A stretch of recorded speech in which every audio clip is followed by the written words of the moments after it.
Hello, everybody, and welcome to another episode of Tales from the Infrared. I am your host, Christian Chesson, and joining me, as always, is Jim Kelvarn. How's it going, Jim? It's a wonderful day so far, Christian. How you doing? Not too bad, not too bad, although I'm a little infuriated. One of the topics we're going to cover today is it's going to get heated. Also joining us, as always, is our resident honey badger, Rachel Edwards. How's it going, Rachel? It's a beautiful day in this neighborhood. And I'm doing good. Glad to be back. And running the back room, as always, is James Huff. How's it going, James?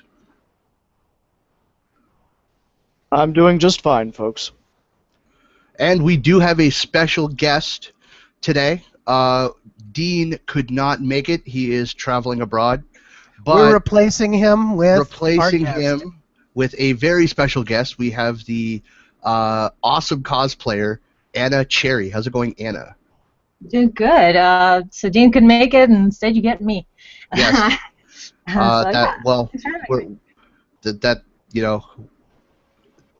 trade. It's a good trade. Thanks for the save, Rachel. Just saying. Yeah, there we go. So yeah, who lost the die roll? Who rolled the natural one? I rolled one. Yeah, oh my God, Jim actually lost one? Jesus Christ. All right. Jim, take us through our topics for today. Yeah, I know, it's amazing. It's so rare I lose the roll. Okay, first off, DC's new Power Girl ditches the boob window. Looks amazing. DC Comics has bowed to pressure from feminists and social justice warriors alike, completely getting rid of the original Power Girl. For those who aren't in the know, Power Girl is an alternate universe cousin of Superman. She's best known for her costume, which shows off her boobs. No kidding, she has what the author of the piece calls a boob window. When will these companies realize that social justice warriors don't care about comics? Alienating the paying customers will only cause more problems in the industry than it will solve. At the time of the show, the HitFix piece was taken down. We do have a different link for it. That'll go in the show notes later. Let's see. Video games need fewer sexy women and more you can actually fancy. I'm spoiled for choice when it comes to digital crushes, but there's little out there for my boyfriend, and that makes games worse for him. Thus, the subtitle of the article starts out. It's kind of startling to see such a fair piece from The Guardian. In fact, the author is calling for more stimulating characters. In fact, the author is actually calling to have more female characters that tug at the heartstrings of men. Does it have to be that way? Is this actually necessary? I don't know. I'm kind of torn on that one. Marvel's Iceman is coming out as gay in the latest X-Men comic. This is actually a travesty. A character that has a history of about 60 years as a straight character is being rewritten in a couple of panels as being gay. And it's not even the fact that it changed all of the history of the character that bothers some people. It's the fact that they did it in such a way that you would call as bullying him into it. Nice going, Bendis.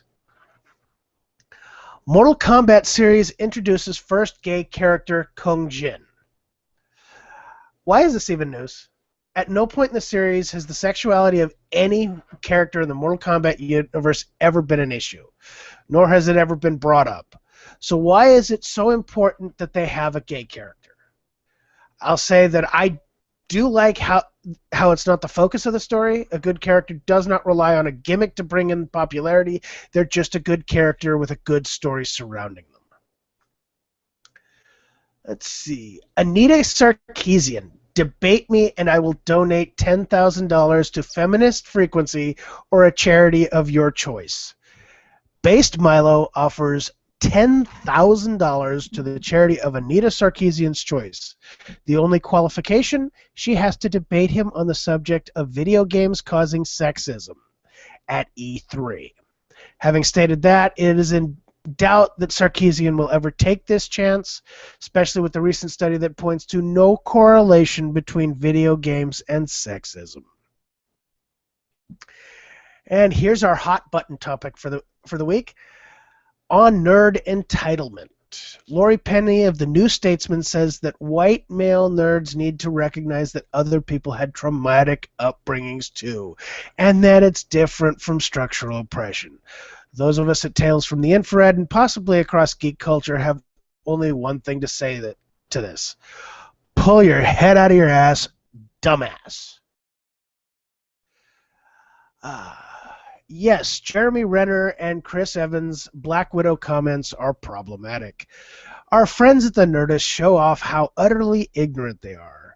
Alicia Lutz pits another article stating how oppressed women are and how bad it is for men to make jokes at their expense.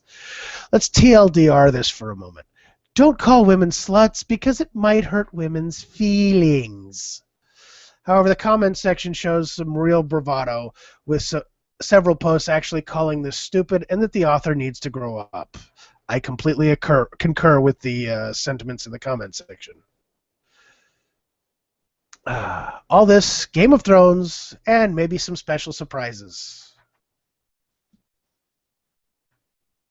All right, so, first of all, I don't want to get to the hot button topic right away. Okay. The first topic I want to talk about is actually the Mortal Kombat. I want to talk about Iceman. Iceman, but that's just me because I actually. All right, let's talk about Iceman. Well, the thing that's actually and this has been through Otter Jesus because he was talking to me about he apparently actually gotten a hold of some of these panels of or I think the pages in question, and the thing about it is that what appears to happen in this specific comic is that you have past Iceman who's been pulled in from the past, and you have present-day Iceman, and the one who is gay is the past Iceman, which makes no fucking sense. And that is what is the real thing here, because apparently you have Jean Grey, and Jean Grey goes into his mind, and she says, "Oh my gosh, you're gay." And I have to say something. I don't know if this changed from all the years that X-Men have been out there, but Jean Grey and Professor X have similar rules when it comes to going into mind. And they broke that in this one, apparently. Yeah. Which is really stupid. If she went into his mind, she broke that rule, number one. Yeah. Number two, how is it that he's gay after 60 years of not being gay? I know, it makes no sense. And all the evidence... And all the evidence that they present is he's had failed relationships, one of which is living off planet. Okay? But I mean, like, and I'm going just by the movies here because, we've had this discussion, me and you, Jim. I never got into the hero comics, the superhero comics. I've always been, like, crossed, Walking Dead, sort of more gory and, down-to-earth type of comics. But judging just based off of the X-Men movies, didn't he have a straight relationship with Rogue? Yeah. Yeah. In the movies, he had a straight relationship with Rogue. In the comic books, he's had over half a dozen relationships in 60 years, which, well, that kind of makes him sound more like a nerd than anything else. But, I mean, they're all failed relationships. Let me think. How many people have failed relationships? Raise your hand. Here. Probably all of us had failed relationships in the past. Are they actually trying to say that having failed relationships in the past turns you gay? Is that what they're saying? I wonder about that. It actually almost sounds like that. Because like that almost sounds like they're trying to make the case that being gay is a choice. Right. In a certain way, I'd be willing to make an argument for that, though, because if you have the assumption that most human beings are on a varied scale of bisexuality, and if you're already a little bit closer to the middle, and then you have, let's say, an experience where women are fucking horrible to you your whole life, and men are actually like friendly and nice, and some of them, you find something appealing about, and you just need to get off. In a certain way, I can see people choosing the more gay side of their bisexuality through something like that. So in a certain way, I'd be playing a devil's advocate and saying that yeah, but that is assuming that everyone is on a varied scale of bisexuality, which I personally believe in. But so anyway, just throwing that out there. How much of that is actually explored, though? Well, I mean, I've experienced it in the sense of seeing. Well, I mean, in the comic, like how much of it is explored in the comic as it pertains to Iceman? Oh, I know nothing about the comic. Never bring that. Yeah, they never bring that anything that might be remotely considered to be bisexuality in the comic. From what I'm understanding about this, from what I understand, past Iceman is gay, whereas present Iceman is straight, like straight. So it's. There's like a How 180. does this work? So how does this work? I mean, yeah. It's weird. Well, I mean, if we're looking at the boob window thing, the Power Girl, I mean, they completely changed her entire race and look and everything. So it's like, I don't know, comics are not immune from complete reboots, apparently. That is true. Well, that's the thing is the Power Girl. It's not necessarily a complete reboot. It's actually Karen Starr got transported back to her home universe in the multiverse. Don't get me started with the physics behind that. It's going to tear my brain apart. And she left, apparently, powers and all her money and resources to her intern. I see several problems wrong with that right there, but let's just go with the fact that her intern showed no predilection towards powers, so unless she got it in the accident that sent Karen Starr back to her home portion of the multiverse, possibility. I've seen Stranger Things in comics with origin stories. It's one of those, this is a load of bullshit. Well, I mean, this is kind of why I wanted to talk about the Mortal Kombat topic first, is because Mortal Kombat is actually doing it correctly. Like, I don't mind a gay character, but make it an original character. Don't change an established character. And it's completely correct that in the games, the sexuality of the characters was never brought up. It was never an issue. It was never even discussed. It never had to be. It was only until the movies where we sort of saw the Liu Kang and Katana relationship happening, and the Johnny Cage and Sonya Blade relationship happening kind of near the end, and then Johnny Cage dies in the beginning of the second movie. But in the games, it was never really an issue. But if they want to have a gay character, they're doing it the right way by introducing a new character, Kung Jin. And it's a brand new character. It's an original character, not changing someone who's established. Rachel, go for it. Why do we care, though? I mean, what does it matter what their sexuality is in a fighting game? Like, wait.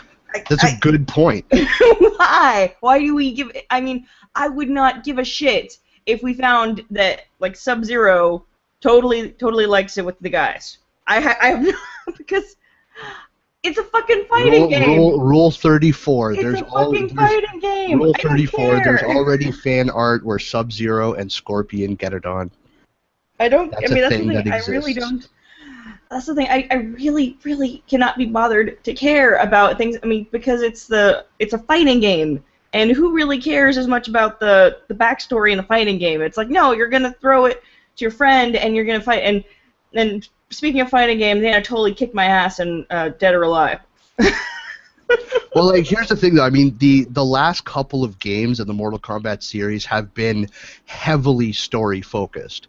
The single player it wasn't just like, you know, if you remember the original Mortal Kombat games in the arcade as well as on the console, you just chose which ladder you wanted to go through. It was like novice, medium, and master, and that was it. I mean, that's all you got to choose from. But in the last few games, they're heavily story driven with actual cutscenes in between matches, explaining some part of an overarching story. And so NetherRealm Studios is actually trying to make Mortal Kombat a more story-driven experience. Which, in my opinion, is actually a good thing. A good story in anything is always welcome. Yeah. And, you know, like you said, Kung Jin, he's brand new. He's a new character. Apparently he's related to Kung Lao, to some degree, and you know, having the backstories for the character, it's nice. But again, Yeah. I still fail to see why the sexuality of a character is actually important, especially in a fighting game. Yeah, Well, I don't mean, I'm think not it's saying it is controversial. important. All I'm saying is that if you are going to do it, Mortal Kombat is like NetherRealm Studios is doing it the right way by Yeah. introducing a new character for it and I not totally agree with changing you. an established character. And then this is what we have been telling feminists all like the whole time. Like, we're not trying to keep feminists out of comics. We're just saying if you want to have more feminist-driven stories, make an original story, write your own comic, create some original characters, and go for it. Like, but don't pressure like Marvel and DC to change established storylines and characters to fit your narrative. Make something original and do what the fuck you want with it. I totally agree, but I don't think they ever will due to the fact that they know it will fail. Well, here's the thing. I don't think I wholeheartedly believe that the majority of them just aren't interested enough in comics to begin with to want to write one themselves. I think I think for the most part, I'm not going to say all of them, but I think for the most part, this whole influx of feminist thinking, feminist panels, things like that. I think this is all just, they're just cliquey cocksuckers who realize they recognize that nerds or nerdiness is now the in thing. It's the cool thing, and they want to be a part of it because they're just cliquey cocksuckers and they just want to be what's popular at any given moment. And when being a nerd is no longer the most popular thing, they'll move on to whatever is. Interesting assessment. Anybody else want to field those? Well, I think Christian hit the nail on the head. I mean, we have been talking like time and again about what happens is when social justice gets a hold of these different things in comics, they just sort of want to plant their flag. They don't want to create, they want to destroy. They want to conquer. And yeah, they are doing it right, I guess. Yeah. Well, looking at it from the conquer perspective, that sounds more like old-fashioned, the time of the warlords and the time of the Crusades. It sounds like they're more regressive into more caveman style thinking than actually an intellectual style thinking. Anna, you got something? Yeah, but I forgot what it was. I was listening to you and my own thought ran away from me. But oh, there it is. So we typically see this a lot, especially given the most recent events that happened to us at Calgary Expo. And a lot of times when the conversation is about equality, it's actually about exclusion and it's about inequality. And it's about when they talk about inclusion, when the Morlocks and they're like, talk about, and Radfams talk about inclusion, it invariably means excluding a particular group of people. So it's just kind of interesting that they give that name to an act, to a behavior that is exact opposite. But yeah, in fact, you were right about the regression too, though, that we talked about this on one of the Honey Badger shows, that we would have had, a lead female, whatever the epitome of SJW lead character should be. We would have had that, like 50 years ago if, people would have only been let to have their way in Star Trek and other things like that.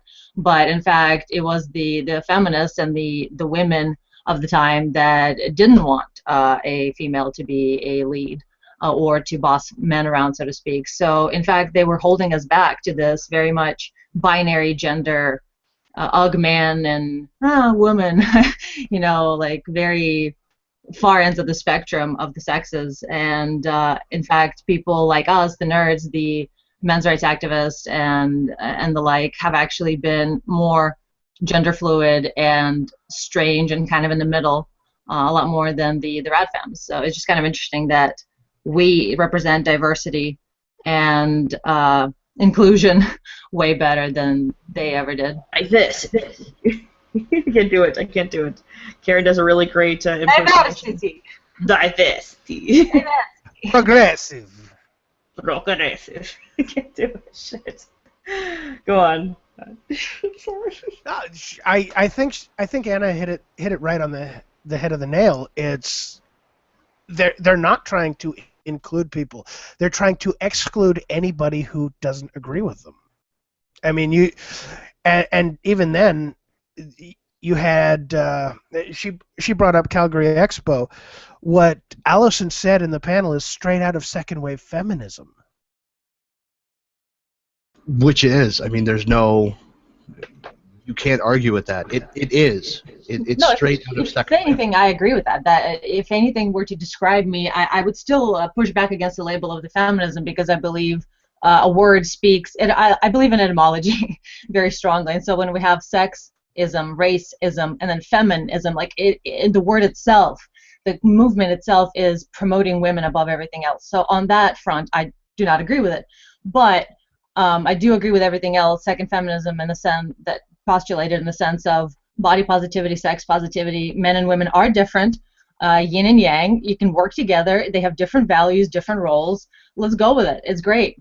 Let's relax about everything else. So, I mean, I kind of dig that part of second wave feminism, and I believe women are capable and strong, and they have been for this whole time, and we need to honor that. In fact, when we have this idea that women can't ever, like with the rape thing, right? So a woman would never make up a story like that. That's why we need to listen and believe, or something like that. You're basically implying that women aren't strong enough to be evil, that they're not possibly like a complete human being like men are, to the point where they can be sociopaths, they can be murderers, they can do all these negative things. And second wave feminism really kind of addressed the true equality, that, why aren't, for instance, why don't we see headshots of women in in movies? That was kind of a funny point brought up by Cracked videos. That is like, we see headshots on a man all the time, and we're completely fine with that, especially in 80s movies. But it was really difficult to find one where we're okay with seeing a female brain matter splattering everywhere. So that just goes to underscore this idea that women have always been in a position of precious things that if you damage them, it's unthinkable, while men have been a lot more replaceable than that. So it's just hilarious that we at all have an idea that has spread that women are somehow weak and powerless and have not had a deciding role in society since forever. Well, something was actually said earlier that kind of it brings me to a point I want to make, and it's a point I made this point in a recent video I did on YouTube, but I want to make it here. We've already reached a point where there are more feminist-driven panels at these conventions than there are days the conventions are open. Correct me if I'm wrong, but at the Calgary Expo, there was a 4-day event, and they had 5 feminist-driven panels. 2 were on, one day, and then. Yeah. Correct me if I'm wrong. There were 5 many, panels, right? Or more. I don't remember the exact number, but I do know there were certainly several. Well, that just it doesn't. It worries me that one day we're going to show up at a convention and it's going to look exactly like DashCon. I worry that we're going to show up to a convention and it's not going to be about the comics anymore. It's not going to be about the games. It's not going to be about. It's going to be about how oppressed I am. It's going to be. It's all going to be about injecting feminism into the medium, and I worry, and I really worry about that, because we're already seeing, like, feminists can't go a single day without injecting feminism into the conversation. Yeah. They can't. They have to have at least one feminist-driven panel every day at these events. Yeah. And unless we say enough is enough, unless we say, as geeks, as nerds, unless we stand up together and say, no, we want it to be about the comics, or we want it to be about the video games, unless we do that, we're going to lose our conventions. Yeah, and unless we focus on that and say, look, listen, we want to focus on the comics, the only thing to look forward to will be more time in the bull pit. Just saying. I don't want more time in the bullpit, but I'm gonna I know. I'm gonna slightly disagree with Christian. It's not gonna be that just losing the conventions. It's gonna be losing the entire industry. Well, that's not disagreeing with me. That's just taking it one step further. Yeah, fair enough. Yeah. And the thing is that if this happens, people are going to see, like, wow, these conventions aren't nearly as fun as they used to be because now you have to constantly walk on eggshells. And that's what I felt like at the convention on the one day that we had in, because, in normal life, I would have no issues sort of tapping someone on the shoulder to get their attention, like even a stranger. But now I feel like I can do that anymore. Like, I remember I wanted to get someone's attention because they were a cosplayer, and then part of me in my brain says, tap them on the shoulder, and then I said, no, don't do it. That could be harassment. it was that thing in my brain. I'm like, or even speaking louder, I don't know if they could construe that as harassment, and so I just eventually just sort of walked away. So like, no, I don't want to get into any sort of trouble at all. I'm like, wow, this is probably what it feels to be a man. What it feels like to be a man all the time. Well, Wow. that's something I do want to bring up is, back in the 80s when I was still a young child and starting to become a teenager, I could actually tap someone on the shoulder or tap someone in the arm to get their attention, and people would be like, oh, okay, he's trying to get my attention. Now, and even in the very early 90s, that was possible. But now, people are afraid of being triggered by applause.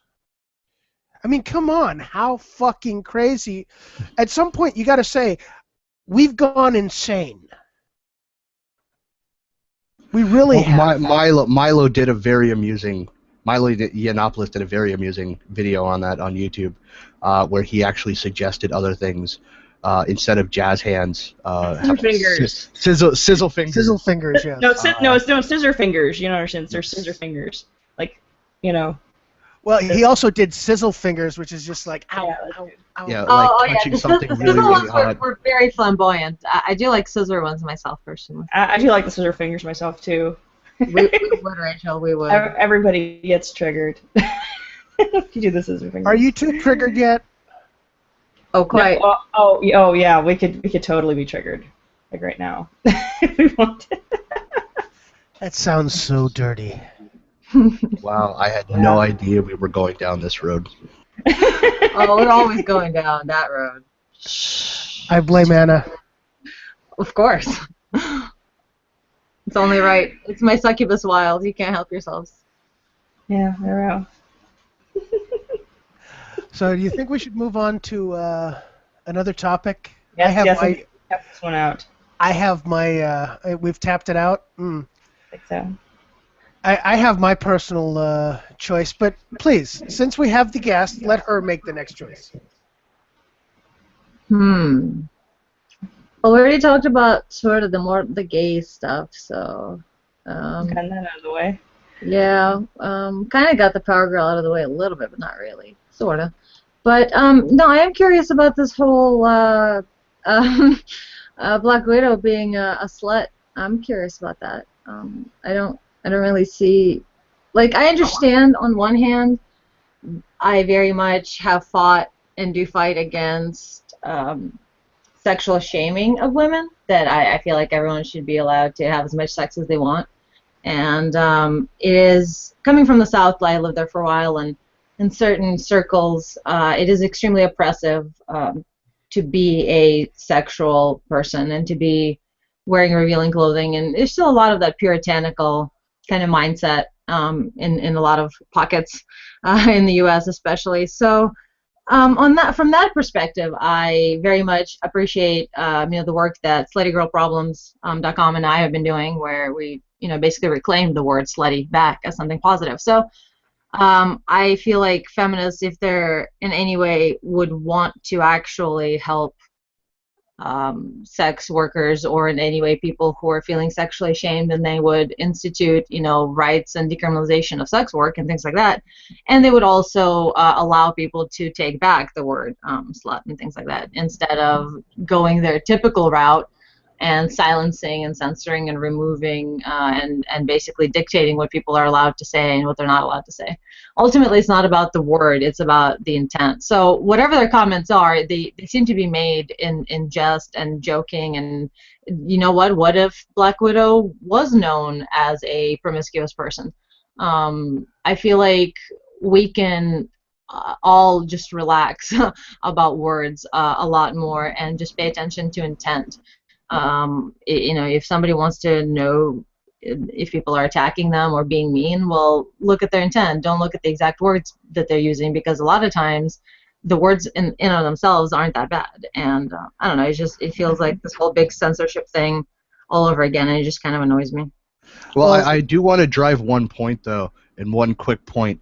Renner and Evans were saying this in jest. It was obviously in jest. If you watch the interview, they're laughing their ass off because they're trying to have fun with it. Exactly. The gifts look like they're entirely just being, joking assholes. Like they're obviously like, ha, she's like a slut. It's clearly a joke. But even if it wasn't, I would not mind that being used as a representation of a character who perhaps has that in their persona or their past, or that's part of their identity. Like, there's nothing wrong with that. And in fact, bringing extra attention to it and saying how it's a bad word, it just reinforces the idea that women having sexuality and free access to however many men they want, or women, that's somehow bad, and we need to be all extra careful around the topic. And it brings more attention to it, while we need to just not give a shit. Well, I want to bring a couple of things up as far as Black Widow. I am actually a huge fan of the character. Whether or not she is a slut and a whore doesn't really matter, because she's a spy first and foremost.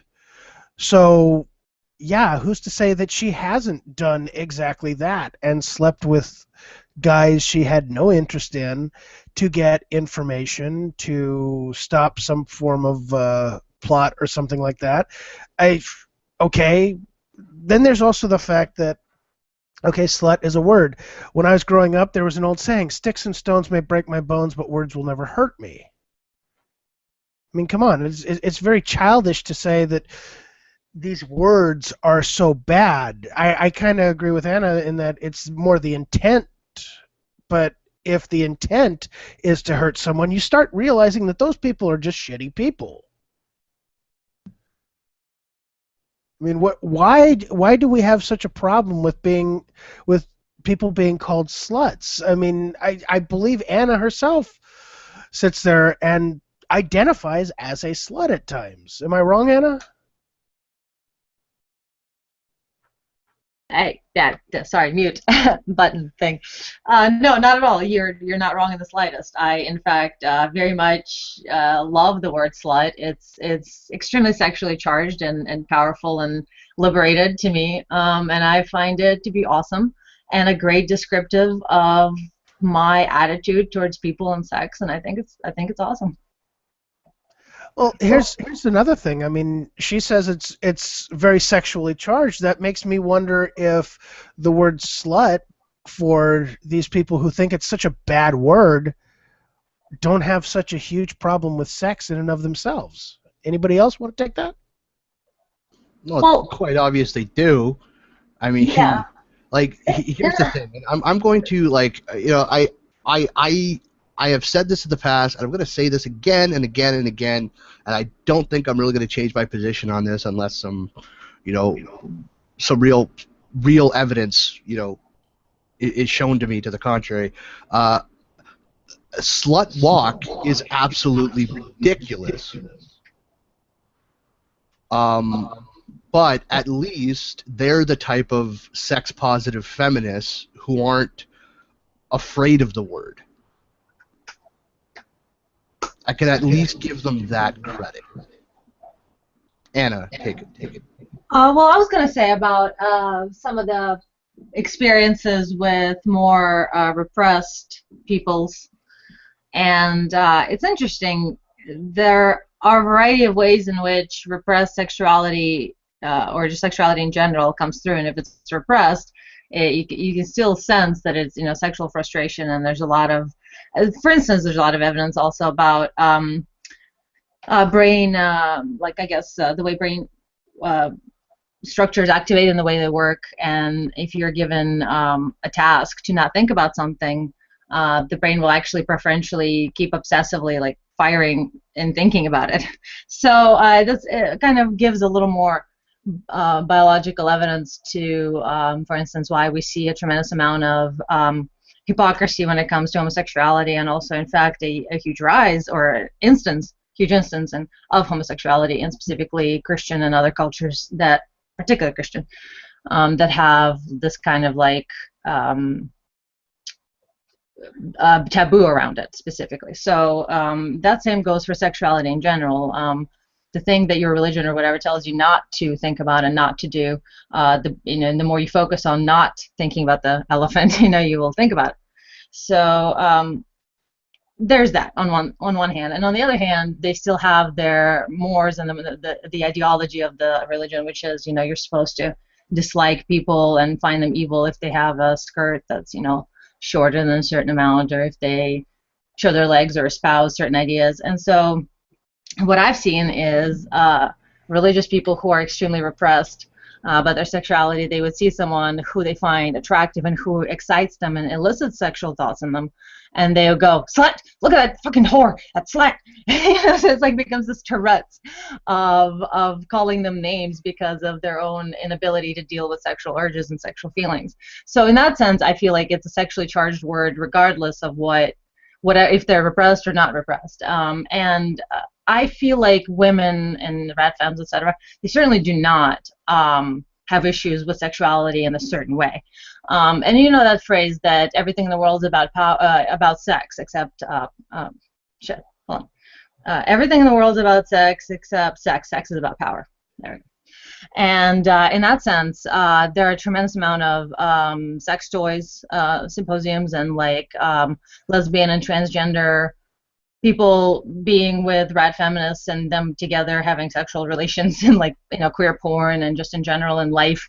There's a lot of that kind of pro-sexuality in those communities, yes. But what we have a problem with, or where it all breaks, is when it comes to power.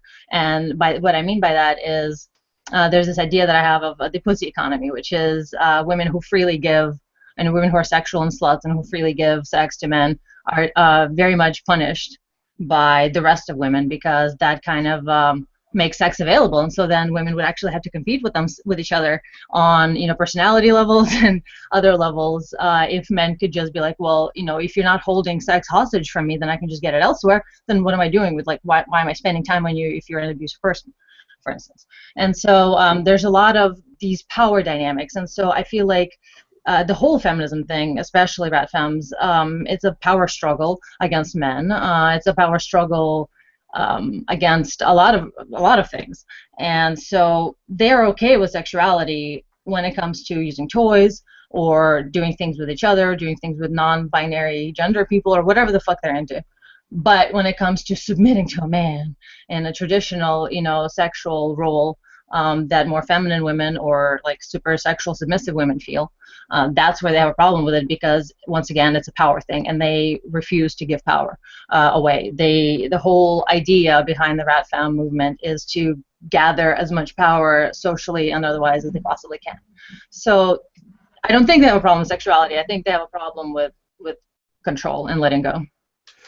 But you even pointed out everything in the world is sexual except when it's sex, in which it's power. That would mean everything is about power. Well, I mean, in a certain way, but I mean, what do you mean by that? Can you expound? Well, yeah, your quote about everything. It's not mine. I think it's like Oscar Wilde or somebody. I'm not sure. Well, whoever. Sorry, I had to use the restroom, folks, and then came back right at the quote. Yeah, everything is about sex. Okay, so if everything is about sex and sex is about power, logical conclusion, everything is about power. Well, in a certain way, yes, everything is about power in the sense of having to eat or breathe or, like survive in that sense. And of course, sex is about reproduction, and that's power of passing on your genes and pretty much, controlling the direction of humanity. So everything's about power, yes, sure, if you want to boil it down to that. Well, what this phrase is specifically meant to highlight is that we do things such as, the job, the car, the looks, the whatever, in order to get sex. And then that's what human beings are really driven to do. But then when we enter the sexual realm, a lot of times it is being used as a way to get power over people, and especially with the pussy economy idea that I was saying. I don't know if you heard that or not, but yeah. So it's like Cadbury making chocolate so readily available and cheap. It doesn't matter how pissed off Nestle gets at Cadbury for doing so.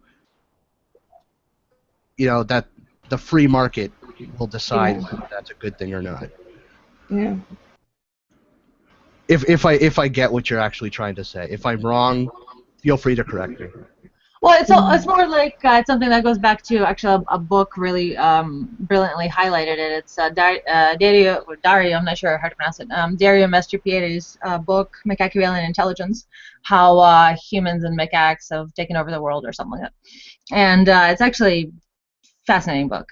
He's a primatologist, and there's a lot of behaviors that humans still run on an instinctual level that you can see in macaques and other primates. And so what the pussy economy, I guess, boils down to is this idea that we are, much like rhesus macaques and other primates, a female-dominant species, and also a male-dominant species like bonobos, which we're also related to.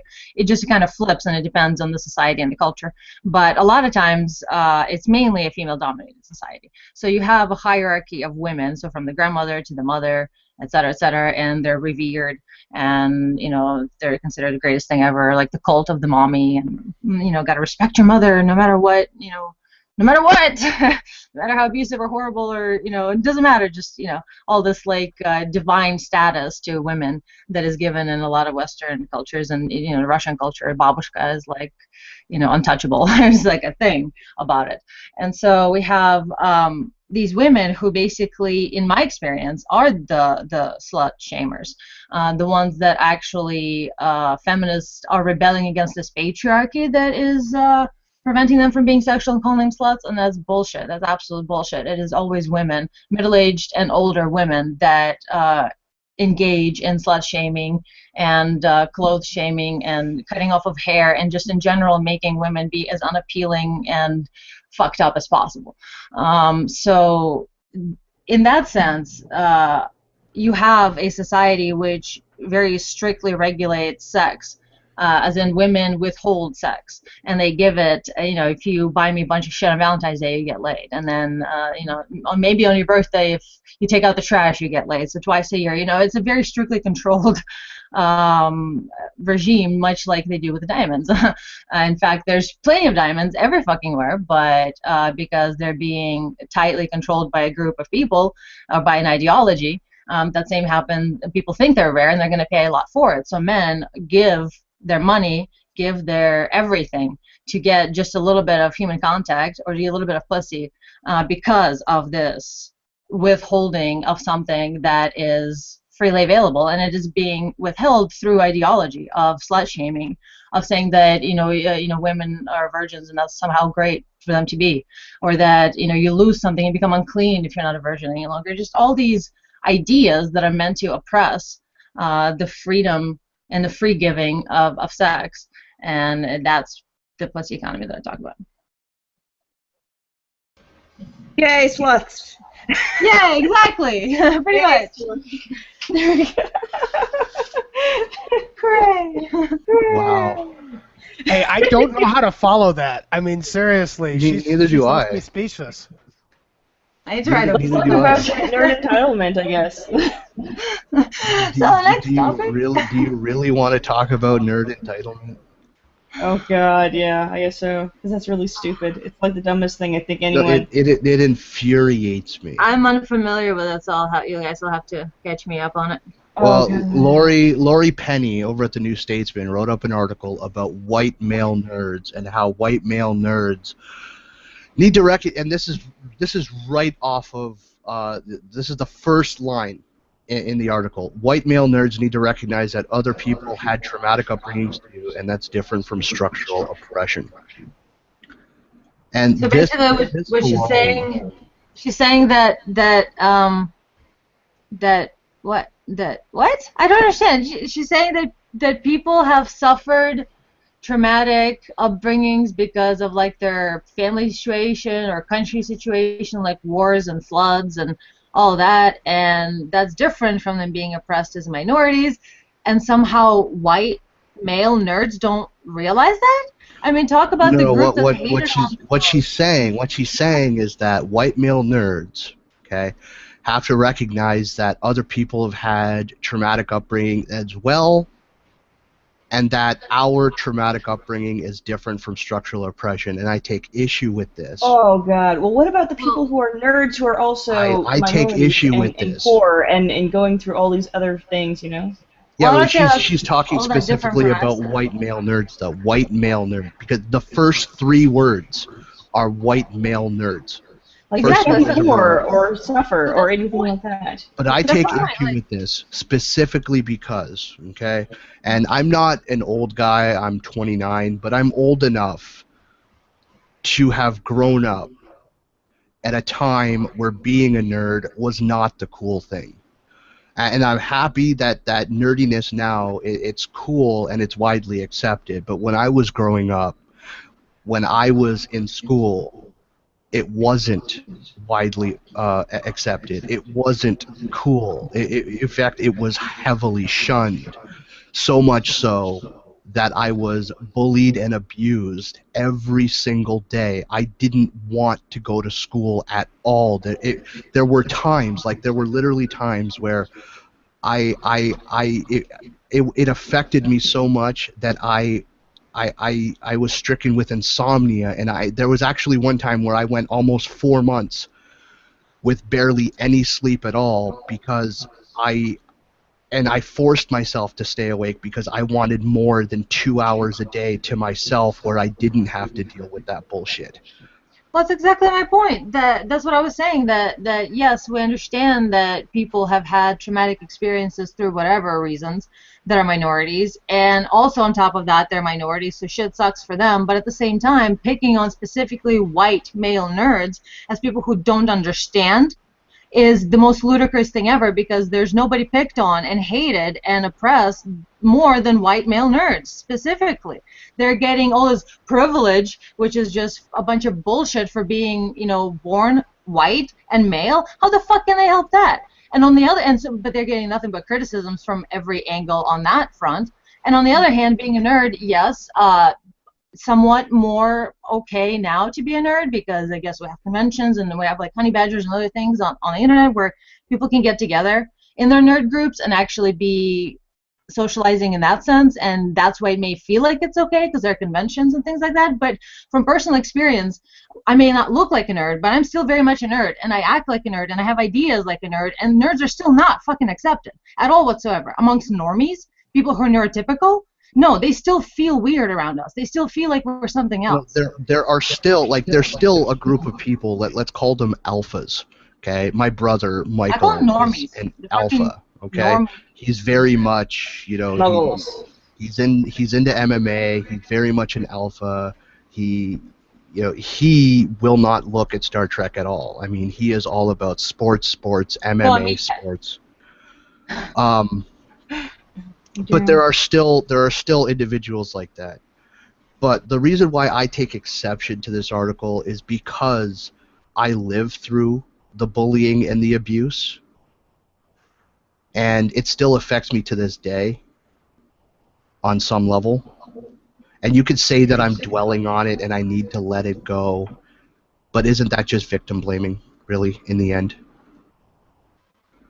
oh, but you Yeah, don't get to I'm be a victim because you're the most hated group. Part of the most gay group in the world. Yeah, I may not be. I may not be a white man. Oh, I'm at least half white, and I'm a woman. But I was bullied myself, and I never doubt. I'm never going to downplay what other people went through ever, because I know what it feels like. I know exactly what it feels like to not want to go to school, to have problems sleeping at night and things like that because of what awaits you tomorrow, and to feel like all of the eyes are constantly on your back.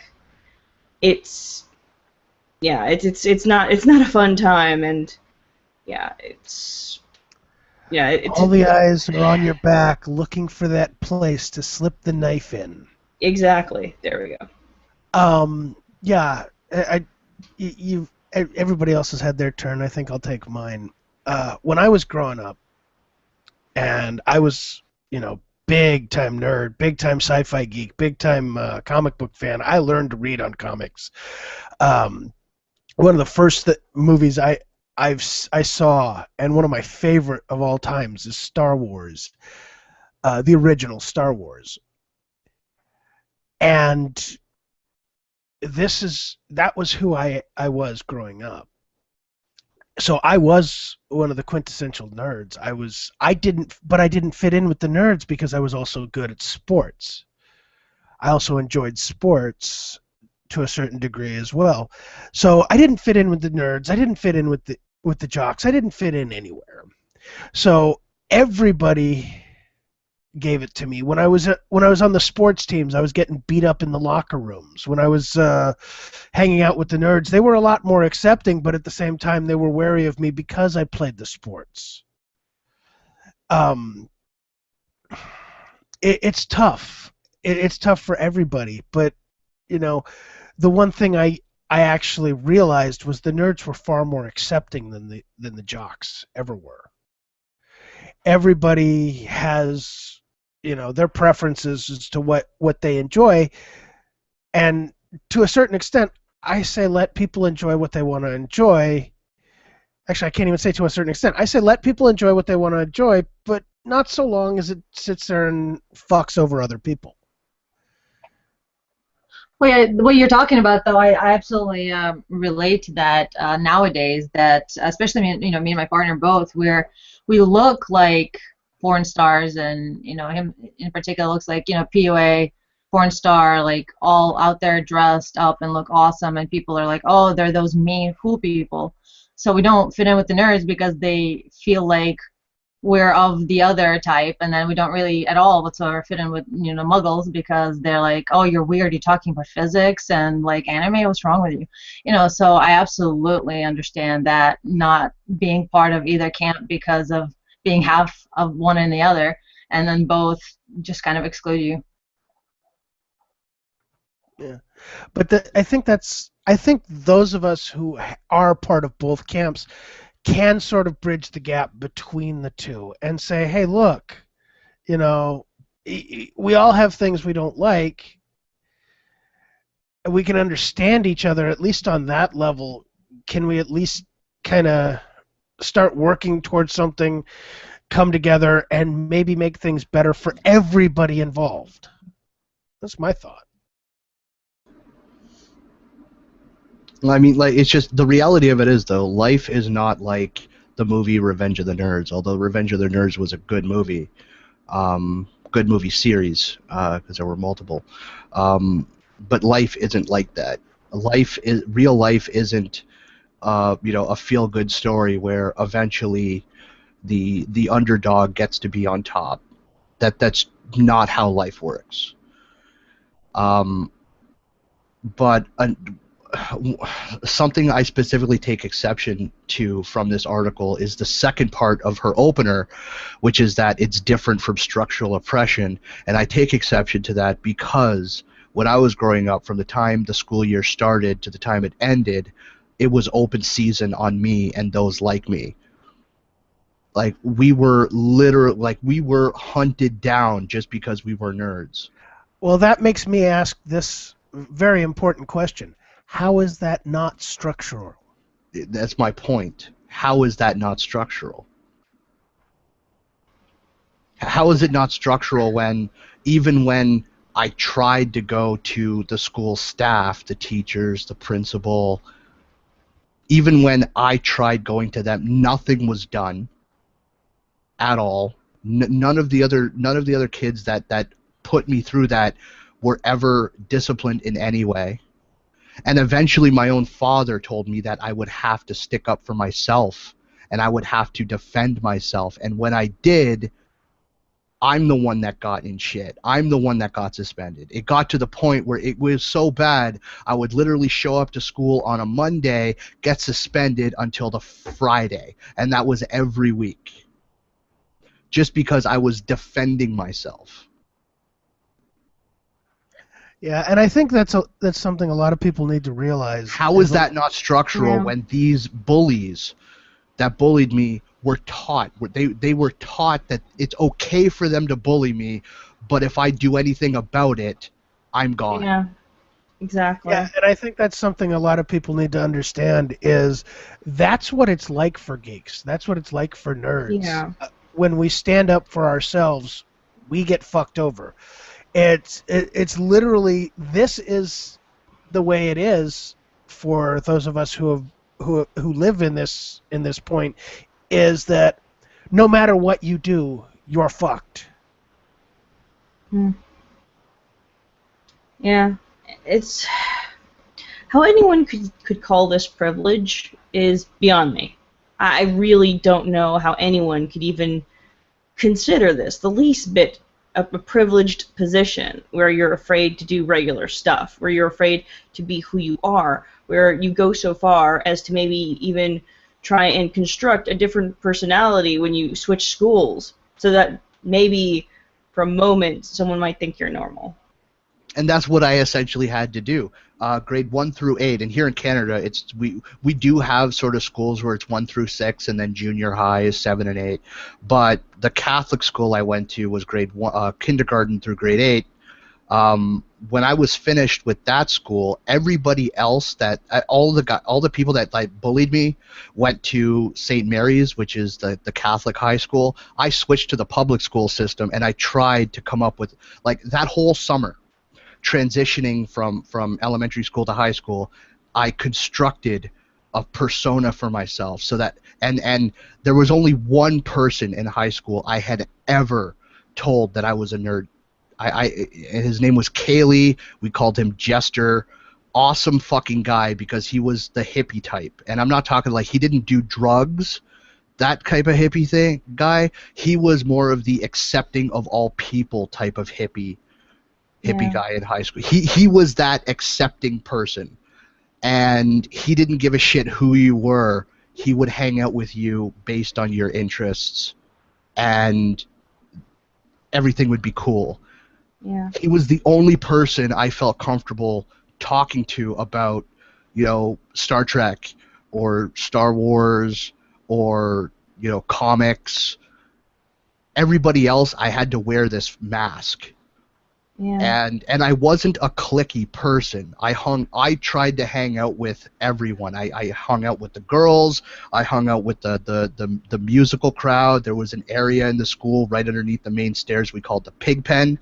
We would constantly ditch class and hang out there with like acoustic guitars, and we would play. I hung out with the jocks. I did hang out with the nerds and the geeks, but I was very careful about who else saw me hanging out with them.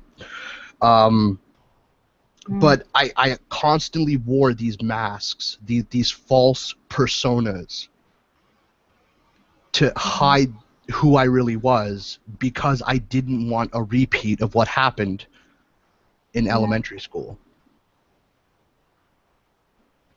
Yeah, and the thing is if you don't pass enough, like, people come down on you even harder because they think, oh, are you trying to be cool? Are you trying to do this? Oh, you're just not measuring up. And I had that situation, and eventually, like, I think last 2 years of high school, when I had to switch schools yet again, I switched over to sort of a goth phase and switched to black clothing, and I dyed the front of my hair magenta. And some people actually hung out with me then. I got to hang out with the freaks, and there was a place for me there, but often found that because they were often in different grades and things like that, and it was only available during the times when the classes were out and we could hang out in the hallway and we had that one spot that we would all go to. The rest of the time I was pretty much alone. I'd spend lunchtime in the library because I had nowhere else to go, and trying to find some place to hang around was just was terrible. There's nobody who wanted me to be around there. If you sat in the wrong place, it like yeah. Oh yeah, no, I absolutely relate with you know, and before moving to America in my own school, I was kind of picked on a little bit by, you know, like a boy I liked, oddly enough, but because of my name and things like that. And then later on in 6th grade or whatever, because I had short hair, people thought I was a boy, and so there was a lot of that. And I actually had tremendous self-esteem issues until about 18 years old, until I met someone who like saved my life in a certain way. But yeah, I didn't feel beautiful at all. I didn't feel. There's a lot of issues with that, but going through high schools and moving to America and going through like middle school for 2 years, and then that's how I lost my accent, because I went to middle school in Los Angeles, and somebody made fun of me pronouncing my name the way I did, being, you know, just fresh off the plane, I guess. And so there goes the accent. But so I was 13 then, but then I also had 2 years of high school in California and then 2 years of high school in Arkansas before going to college. And lunch equals me with my book alone somewhere, you know, like that's just, there are definitely times of going to the bathroom because I didn't have anywhere to sit, or no one to sit really with, and it's better to kind of not be there than to sit alone. So I can completely understand all of that. And then it's a weird thing when you're a nerd, when you're Aspie, when you're not like everyone else. They sunset and they treat you weird, and that's just kind of been my lifetime experience as well. Yeah, I was gonna say, I think that was all of our experiences. So much for nerd privilege, huh? No shit. I can't even begin to tell you how fucking privileged I felt growing up. I know, right? That was like the best time of my fucking life. I wish I could relive all that bullying and all that abuse. Yeah, 10 out of 10. Because it was just so fucking awesome. In fact, it was so awesome that, you know, I could really only remember certain bits and pieces because I forced myself to forget it.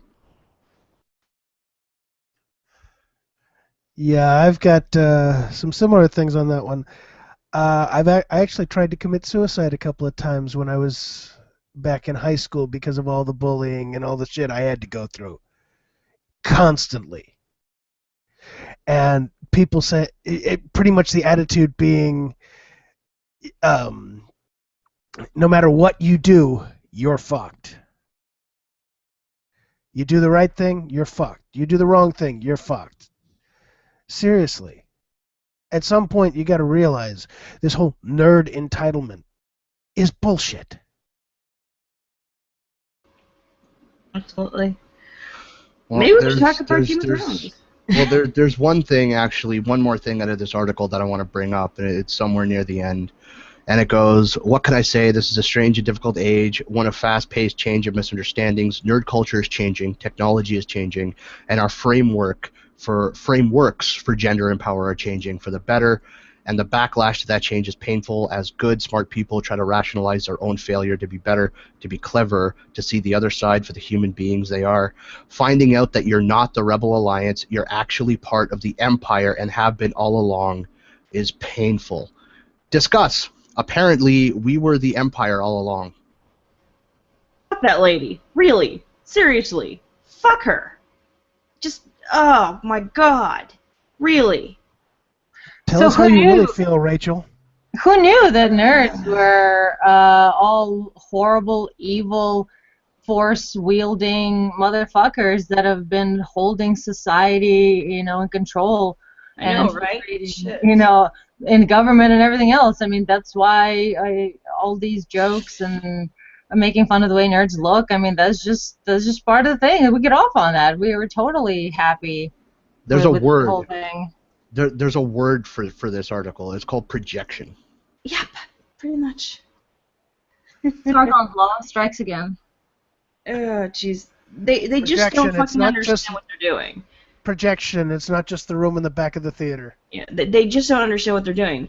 I mean, you have, a whole bunch of people who suffer a good portion of their youth, and they only have this one thing, and that's the pop culture things that they really like, the nerdy stuff, the comics, the games, the anime, everything, the movies. That's all they fucking have, and they don't understand that what they're doing is they're fucking taking that one thing that they had away, and calling them privileged. Fuck this lady. Fuck her. Really. Well, I think that kind of points to something I want to speak to. They're taking it away. It goes back to what I was saying. No matter what you do, we don't like you. You don't deserve shit. They're taking our things away, the things that we love, because the things that we built. Yeah, the things that we built. Get that clear. The things that we built. They're taking away the industry that we cultivated with our time and our money. The investments we made into the industry is what blew it up to the proportions that it is at today. Yeah. And they're trying to take it away from us. Yeah. And Go on. I'm sorry, that's not right. What gives them the right to take away something that somebody else created? Yeah. And they don't understand that these things, like you guys mentioned before, being suicidal and things like that. I was suicidal, and you know what? You know what saved my fucking life? Like things like comics and Tolkien and all, this fantasy books and just these very, very nerdy, dorky things saved my life because it gave me a little bit of an escape from everything that I was going through in that moment. And what they're doing is they're saying, no, all these things that saved your life, these things that gave you a little bit of hope, those things are problematic. You don't deserve them. No, not only that, but these things are problematic. These things are wrong, and you liking them, yeah, now you're a horrible fucking person for liking them and for letting that save your life. Yeah, fuck you, lady. Fuck you.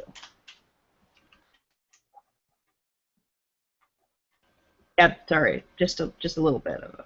Yeah. No, that's fine. I have to agree with what you're saying. That's pretty much the message they're sending is, screw you. You don't deserve to live. You should have died because we didn't like you. That literally is what it seems like they're saying. No, what they're actually saying is, thanks for making this popular, now go away. Yeah, and you're a horrible person for liking it in the first place because it's sexist and racist and all these horrible things that we think it is because it doesn't match up to our expectations. Because we're really these fucking thin-skinned witches, and we can't handle any little thing. We can't handle anything resembling life. So we want you to change it. Oh, this is offensive. Change it. It doesn't matter if there's been an entire culture, an entire industry built around it. No, we need you to change it just for us, even though we don't really give a shit about it that much.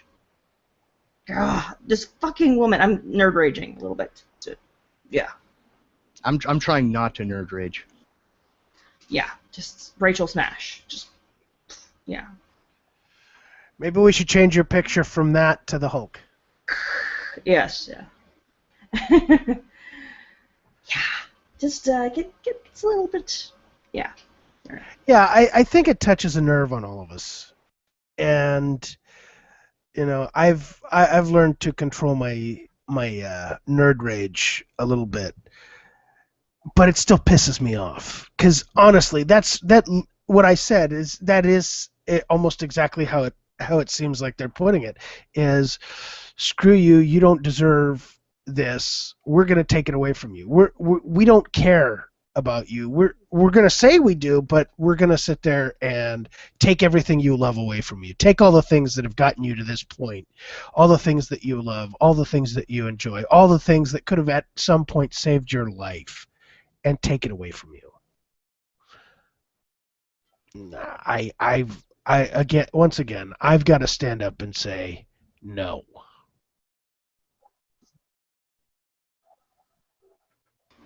So who's up for talking about Game of Thrones?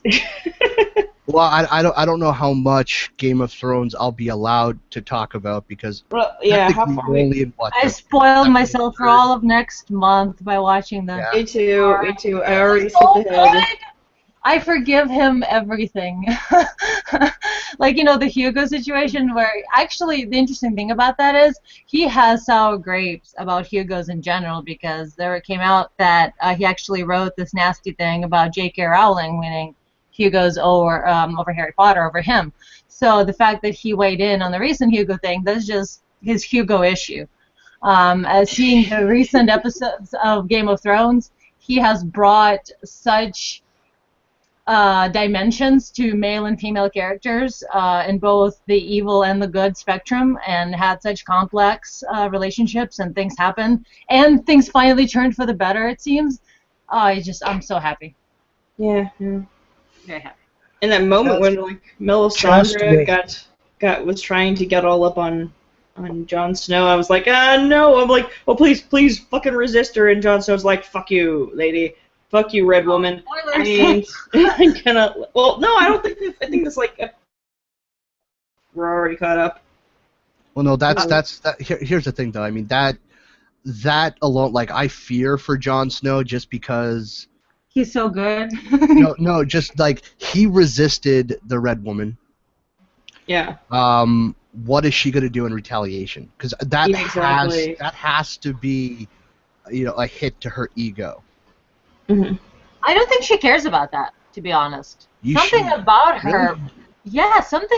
her really is a pure vessel of the fire god. She is so just about that, and about getting Stannis in power, and she seems to be very impartial and objective in that way to me, that she actually doesn't care about it. She does not exist as, what is her name? Something with an M. Melisandre.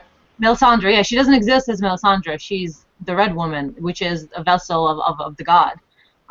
So yeah, I definitely don't think she would be that petty. Who knows? But that's my take on her. I have no idea. I really don't. But we do know that she's doing all kinds of shit. My assumption was that she wanted to make another ghost baby. Yeah, probably. And that's why she might still need Jon Snow, for whatever reason. Yeah, but there's also that fan theory that he's not the son of God, what's his name? Ned Stark. Yeah, that he's not the son. He's actually a bastard son of Robert Baratheon. Maybe. No, not Robert Baratheon, but Rhaegar Targaryen and Targaryen and what's her name? Stark. Oh, God, Ileana or whatever. Yeah, yes. The thing is, from what I understand, I haven't read the books, but from what I know someone. Well, I'm with someone who has. And so from what I understand, from what we know, he picked the baby up at like a brothel thing. Or so he's not necessarily at all in the slightest his father. In fact, probably is. Well, here's the thing, and this is my take on it. I'm going to call it right now. I firmly believe that Jon Snow is actually the bastard son of Robert Baratheon. Ned Stark never struck me as the type of character to sleep around with whores. No. Robert Baratheon freely did, and it's a well-known fact that he did because he has many bastards. Many bastards, probably many more than we even know. Boy, by the way. I like the fan theory that he's actually the son of Ned Stark's sister and the Targaryen who raped her. And that would actually explain a great deal, because they said that when he found her, like she was like covered in blood or something like that, and like that makes sense because it would mean that she just gave birth to the child and she died in childbirth. Well, what happened to the little blacksmith boy? I thought they killed him. Did they off him? I think they killed him. Yeah, I think they killed him. I know he was headed off to the wall. And then they got caught up with. This was kind of like the smoking gun for a while. Yeah, he was. He was supposed to be the challenger to the throne. But I think it was actually Stannis Baratheon that had him killed, just because Stannis wants to be king. I buy that. Well, yeah, and that's the thing. Back in that era, any possible rival to your claim to the throne was always killed. Yeah, and that would be the reason to hide Jon Snow's true lineage, because it's got to be royal blood. Because Ned Stark is not the kind of person to cheat on his wife. Right, but I kind of I've heard theories about his sister being Jon Snow's mother, which I think seems a little bit more plausible. Well, yeah, but he was kidnapped. But she was kidnapped by the Targaryen. Damn it! Why is his name always fuck up in my brain when I try to remember it? But yeah. And if that was. Yeah. Well, I was gonna say at the same time, wasn't he lusted after by Baratheon as well, or she? I think they were supposed to be married, but the thing about it is that it's well known that she was being raped by the Targaryen, and if she bore his child, then that would have to be kept under wraps massively, because they were killing everybody. They were killing the Targaryens. They were killing them off. They were, if that was the case, that would be, the one person left. Be like or at least as far as they knew, the last Targaryen living, or someone with Targaryen blood. And it would explain why he didn't have the features, because they kept those features through inbreeding typically, and since he wouldn't be inbred, he may not have those features, like the white hair and the eyes. Well, it's funny. I mean, if you look at all the all the inbred members, they seem to go crazy. Yeah, but actually they say it's more of a coin flip because of that. Interesting. They said whenever there's a Targaryen, flip a coin, because that's going to be the way you can try and figure out if they're going to end up being completely batshit insane or a great ruler. Well, that's one thing I kind of want to speak to, because if you look at Daenerys, yeah, she's literally on the edge, is she not, as to whether or not she's. She is both through and through. Like, she could go either way. I mean, she's doing the really, really good thing, and she's freeing the slaves and that. But on the other hand, she has a fire inside of her, and she could literally go either way. Her brother, he was just nuts through and through, power hungry, insane. Like, if he didn't die and he actually got to take the throne, it'd be another Mad King all over again. But Daenerys, she could literally go either way. But she has this huge entitlement of, like, that's my throne, it's mine by blood and by right, and it's like, oh, fuck no, who the hell are you? You don't know anything about anything.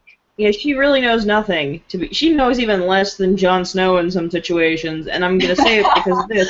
Wait, hold on. Wait, give me a second though, because she did that, I see it. There was a moment where her advisor said, "I was there, and your dad really was fucking crazy, and he wasn't just needlessly murdered. He had lost his shit, and she had no clue." But that's why she took it out on that one guy. Oh God. Why do I forget all the names? There's so many, the guy she banished, she said, get out because you were telling Varys all of my secrets and shit. She was like, you were helping the person who helped to kill my father, and that's the whole thing. It was nuts. Yeah. Her father was nuts. Well, she might be nuts too. I mean, seeing, like, the whole dragon thing really upset me that she locked them away, and it seems like it's definitely a really bad idea now because they're pissed. Yeah, they are pissed. They barely recognize her anymore. It was very unmotherly of her to just do that, just because she had one rogue. It's like, I don't really know how the whole dragon thing works, but if she could train them to, like, do a bunch of random shit, she could train them to not eat babies, Yeah, I guess so, but it's You know, it's I mean, tough. but you don't No, have no, to no, no, not not though, then what do you do? You Just had a let bunch them of masters though. Hang on. I have to disagree with that because these are dragons. They are dragons. Well, we They don't may have fucking know. had to No, we listen don't to know. her. We don't know the level of the dragoniness and We beastliness do. of the dragons. We already Well, we do. call them There Dracarys. is there's an established history in the Game of Thrones universe In the books, is there? with dragons. There is. There's an established history in the Game of Thrones universe regarding the dragons, and although she was able to control them when they were young and small, when they grow up and they realize how much more powerful they are than everyone else and everything else, it becomes increasingly more and more difficult to control them But didn't until they reach a Targaryens? point where they just do what they want anyways. But didn't Targaryens ride dragons and like do battles on them in the past, or is that something else? Well, they were part dragon. Yeah, So, I mean, they were seen that as sort seems of like they would have dragonborn. unique control over the dragons. Yeah. I'm just saying, lore-wise, I don't know enough. Well, and I it know was- they used to train them, but the thing is you had a whole bunch of people who were dedicated to keeping dragons who are no longer around anymore. Well, in that case, I mean, once you've already born them and they're out there, you know, the next best thing to do is to let them fucking go.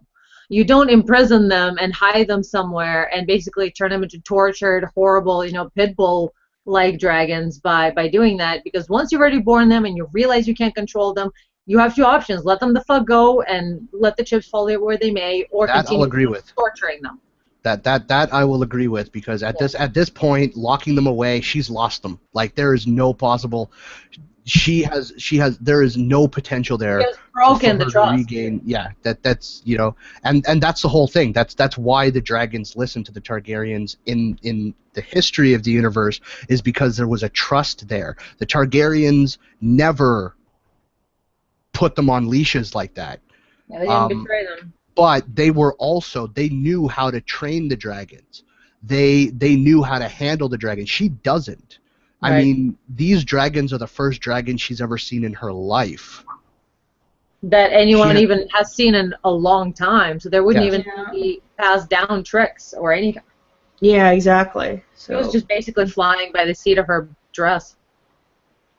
Okay, so I guess we go right back I guess into the two more topics that now that we're back, I guess, because I needed to talk. I don't know what happened there suddenly. Well, I thought we're Down done. on Game of Thrones. We're all Game of Thrones fans here. Yes. It had to have been talked about. It was the elephant or the stag in the room, whatever. Dragons and titties. There we go. Two of my favorite topics. Indeed. Okay, go on to let's talk about the Anita Sarkeesian thing with Milo. Like I love this is brilliant, Milo. She's not gonna take it up, but Well, yeah, because facts are patriarchy. yeah, and the thing is, well, it's not just that. She would not be in any position to debate him by any stretch of the imagination. She does not debate. She talks down to people. She has a script. That is what she does. That's her whole shtick. If you're in a position of authority, like she wants to be, that's why she wants it taught in classrooms. Okay, she wants it to be in a position where it cannot be challenged. She does not want her theories in it. No, or they're not specifically her theories, but you know what I mean. Hypotheses. Her hypotheses to be in a position where they are questioned. And that's the whole thing. Of course, that's why she's never going to debate Milo Yiannopoulos. She's never going to do that. No, it's not going to happen. But I like that he's done this because it totally makes her look like an asshole.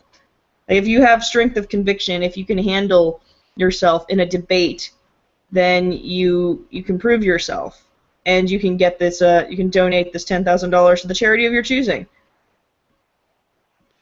But Well, yeah, I think it's slightly more than that. I mean, if you look at it, there are studies that have come out. Video games don't cause sexism.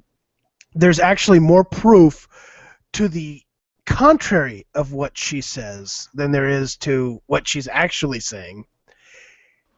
And exactly.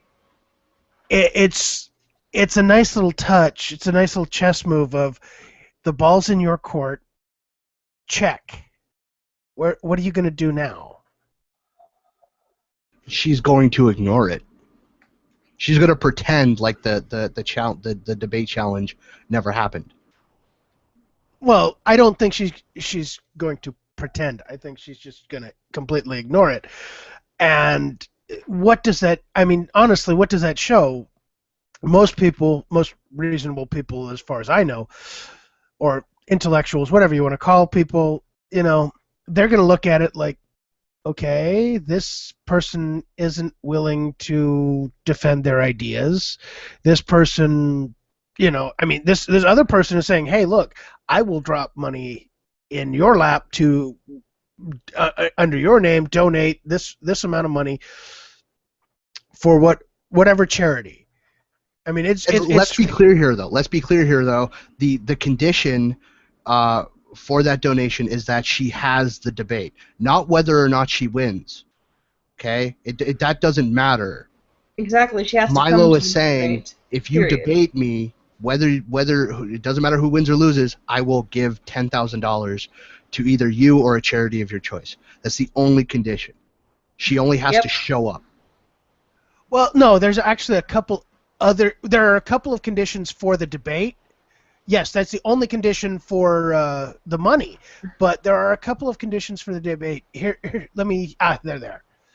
According to the article, I have a couple of conditions. The debate will last at least an hour and must be streamed live. No subject is off limits. Questions must be taken by each speaker from members of the audience and from each other. There should be plenty of time for cross-examination. Questions should not be shared ahead of time, no earpieces, and no long prepared statements. Admittance is free, and Milo will cover cost of venue and security if need be, and that's it. Yeah, there you go. So she's never going to accept this. Because that would be a fair debate. That would be a fair situation where, it would completely destroy her. She would be destroyed on stage. She cannot do this. There's no way she can defend her beliefs or lack thereof. I don't know if she's a true believer or not, but there's no way she can defend her claims without a prepared speech from either her or Mac and Josh or whatever. There's no way. There's never been a time where she's really been on stage or been in that position without a prepared script. Well, to be honest, I mean, just from what I've seen of her, it literally is, my opinion is the end-all be-all as far as Anita's concerned. There is no argument.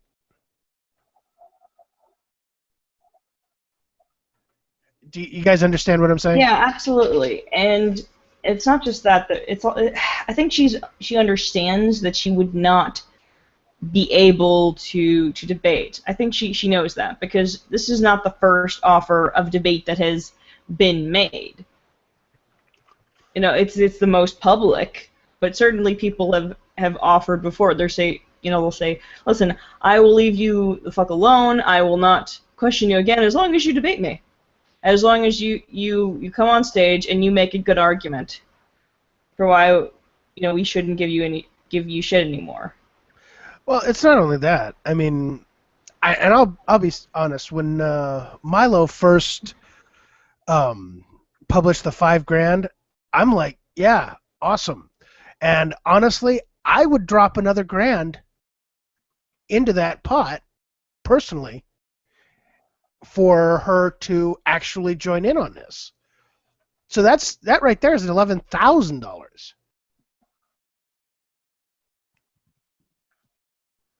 But the reason why I'm just as easy to say, okay, I'll drop $1,000 to the charity of her choice is because I know she's not going to do it.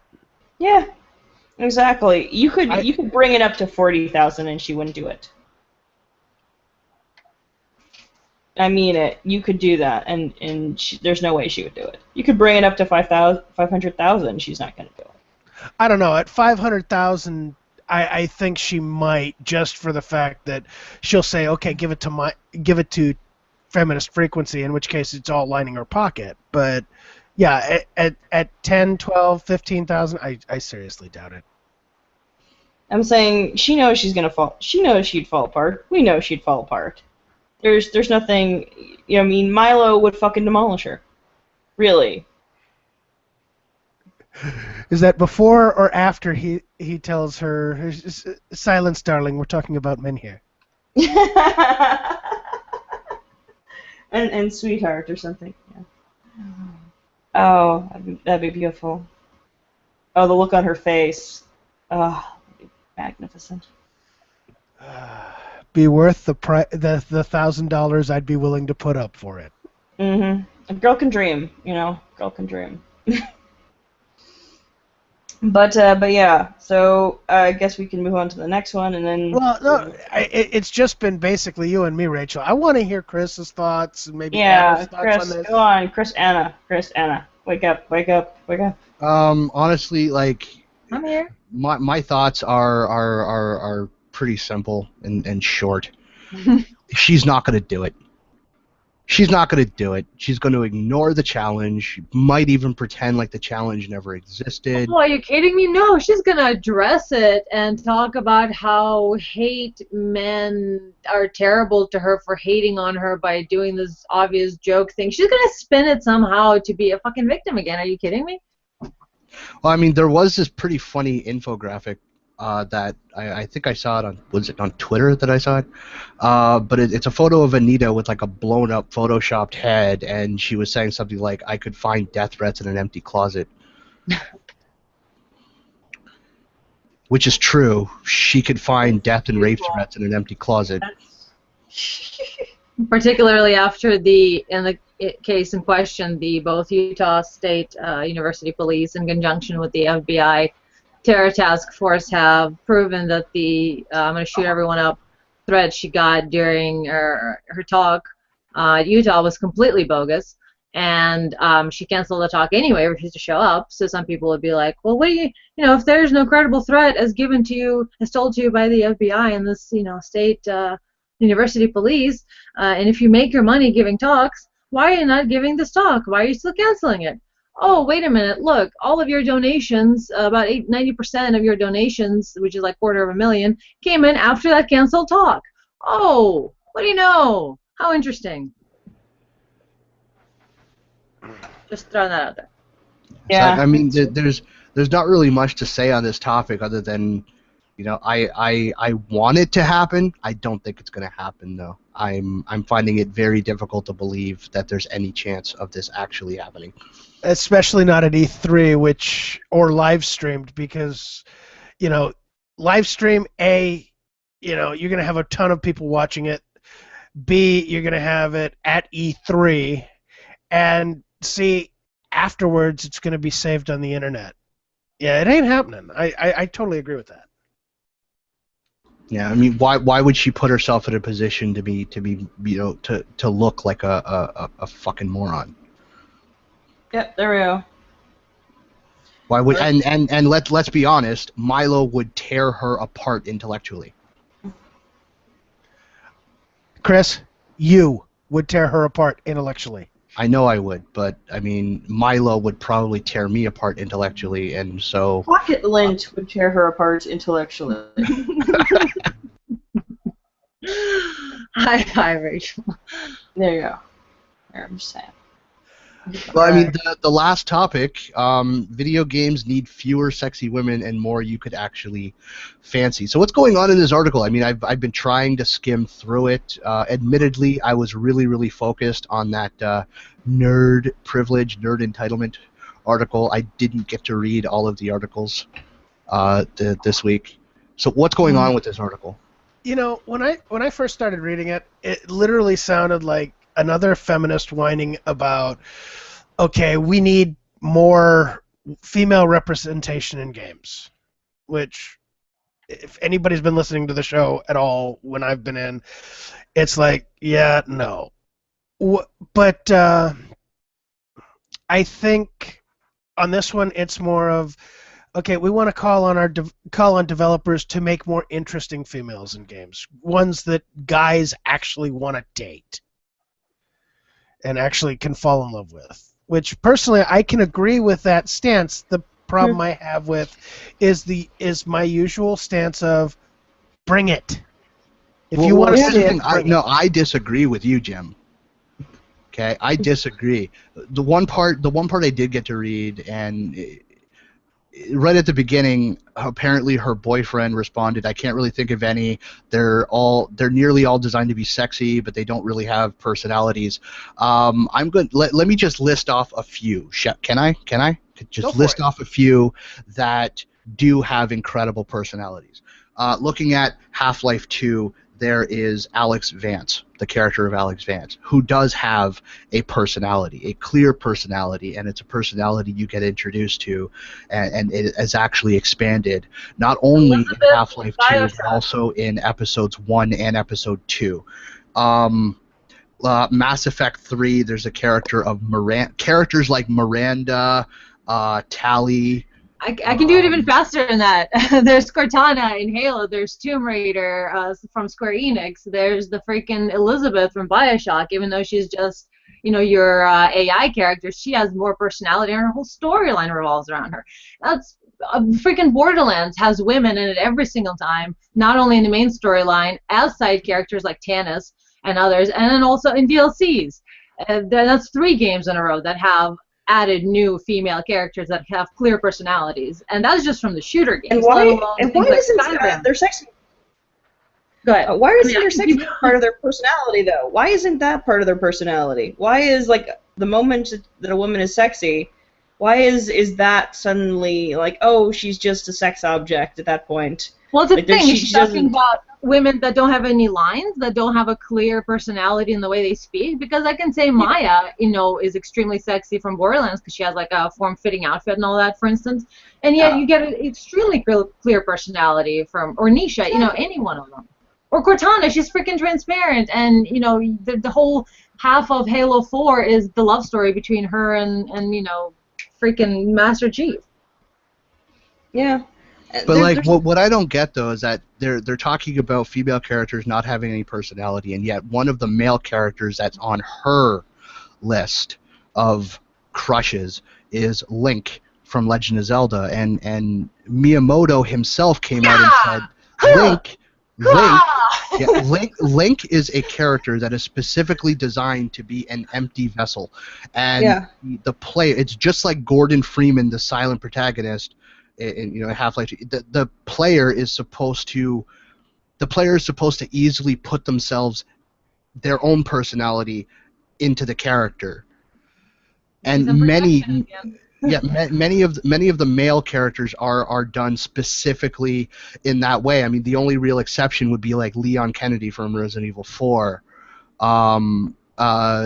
John Marston from Red Dead Redemption, he does have a story and he does have somewhat of a personality, but his personality is like a plank of wood, though. Come on. Hold on. I mean, as much as I love that game, he is very much a vessel to be filled, like calm, sauntering cowboy vessel with very little in terms of complex dialogue. Let me point something out. 3 characters were more complex than Marston. Fox. So cool. Anyway, Anna, I will bring out the paddle. Okay. Go ahead. Okay. Let me point out that you saying a lot of these characters she's bringing up are planks. From a psychological perspective, if they're just empty vessels to be filled, what she's saying is she's falling in love with herself. If she's saying. Wow. She might not realize that she's falling in love with herself. Yep, that would say something. Definitely.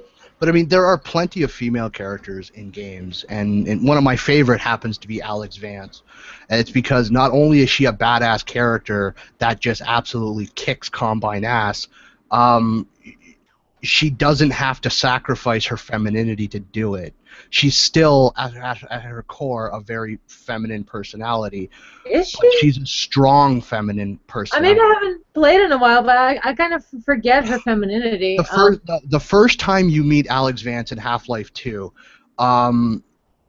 she saves you from the Combine, Okay, you get overwhelmed and overrun, you get knocked out, and she comes, kills all the Combine that are surrounding you, and then she takes you to this elevator in which you see her do the whole, flip the hair behind her ear thing, and kind of like, she's almost like Like a short-haired Arwen. she's sexually excited to meet you because she knows everything that you did during Half-Life 1. She knows everything that Gordon did in Half-Life 1. She still sort of has that feminine sort of like, she is attracted to you.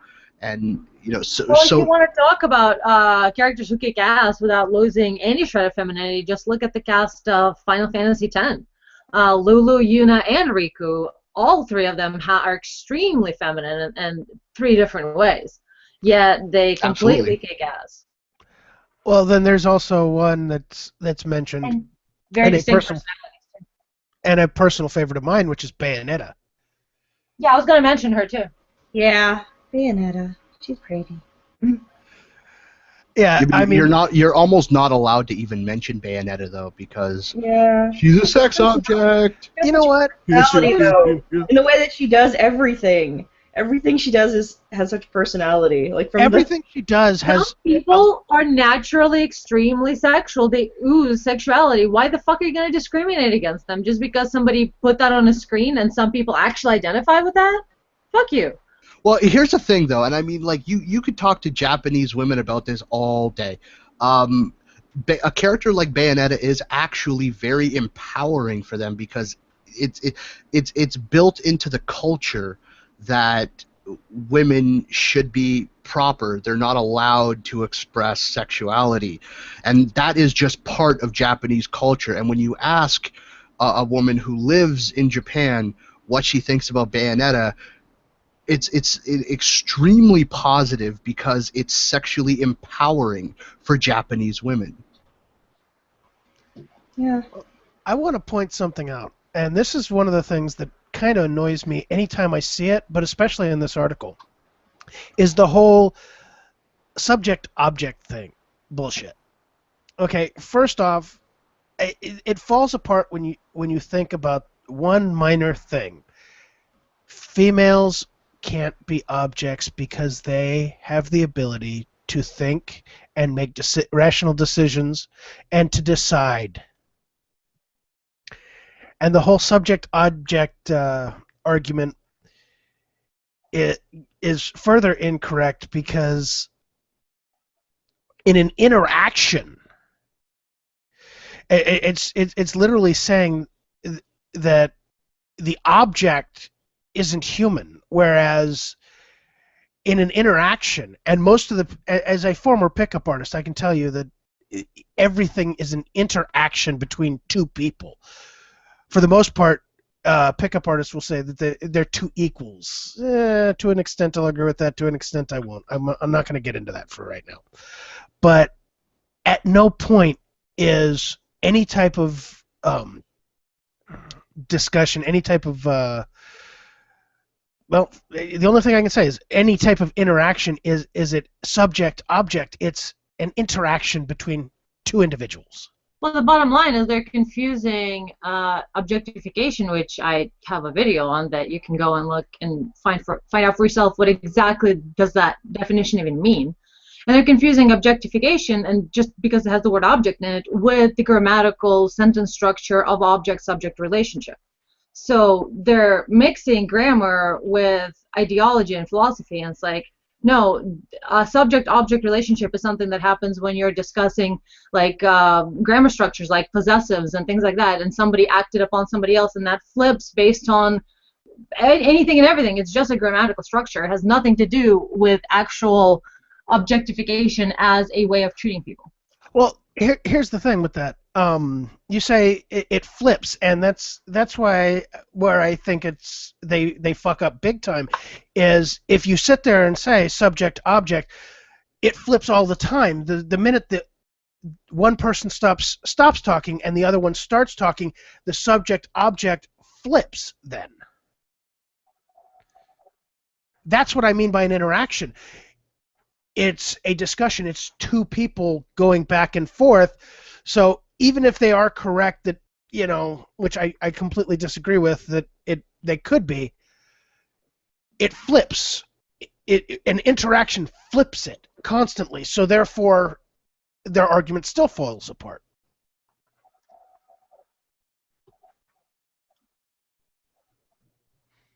Or do I need to explain myself better? If you can, go for it. Okay, so the best way I can explain it is right here. This whole time, someone's talking. It could be. Right now. Anna's using speakers. No, what I'm saying is someone's talking. Like right now, I'm talking. So to a slight extent, you could say that I am the subject, and the rest of you are objects. But when I hand over the mic, someone else takes the subject role, and I become an object, and the interaction is between all of us. At some point, we're all taking that subject role. But it removes the concept of agency. I'm gonna disagree with that, because even though at that moment you were speaking, I still had the option to jump in and start speaking, or decide to not speak and listen to what you're saying. Well, may I jump in here for a moment, please? Yes, you may, Yes, Mr. yes, Subject, you may. patriarchal shit. Yeah, shit, Lord. Go on.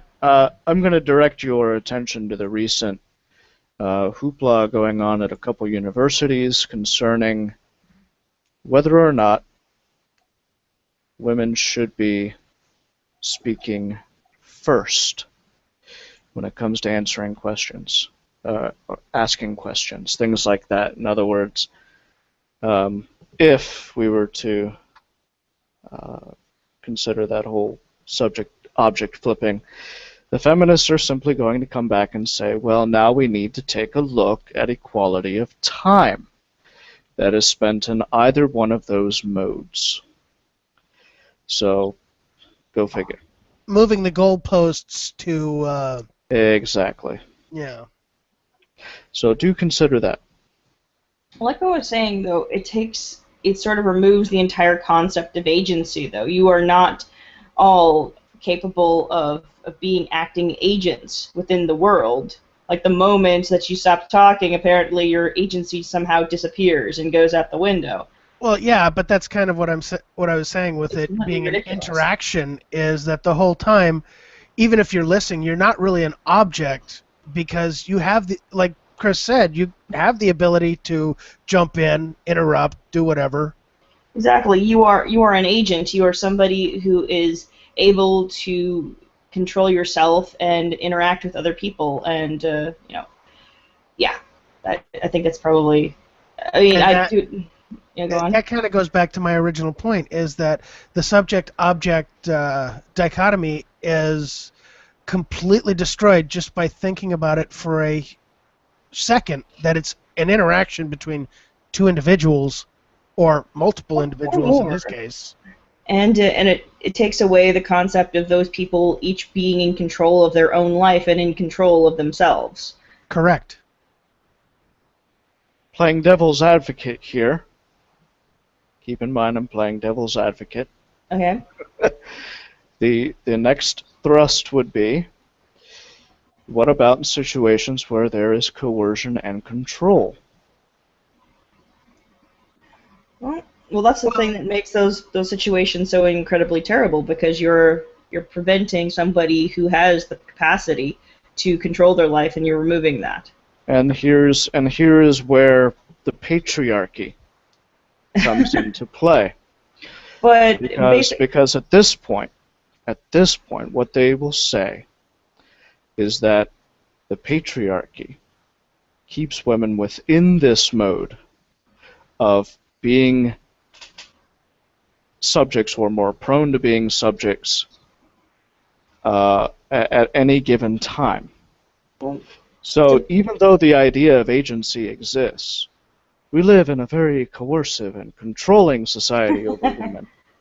Therefore, agency does not exist. Well, to that I would retort. I would say that they are projecting a greater agency onto a group of people who are not acting as one. They are all individuals who may or may not be engaging in these kinds of behaviors.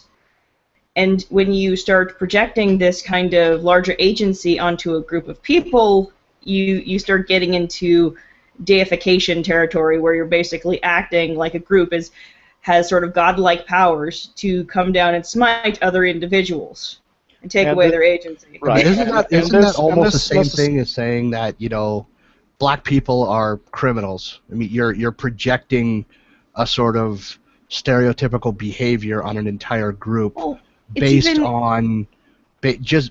purely on the actions or behavior of a few. Well, I think Rachel very aptly destroyed the following statement with what she said as far as individualism is concerned, that the personal is political. Yeah. Which is a foundational belief within feminism.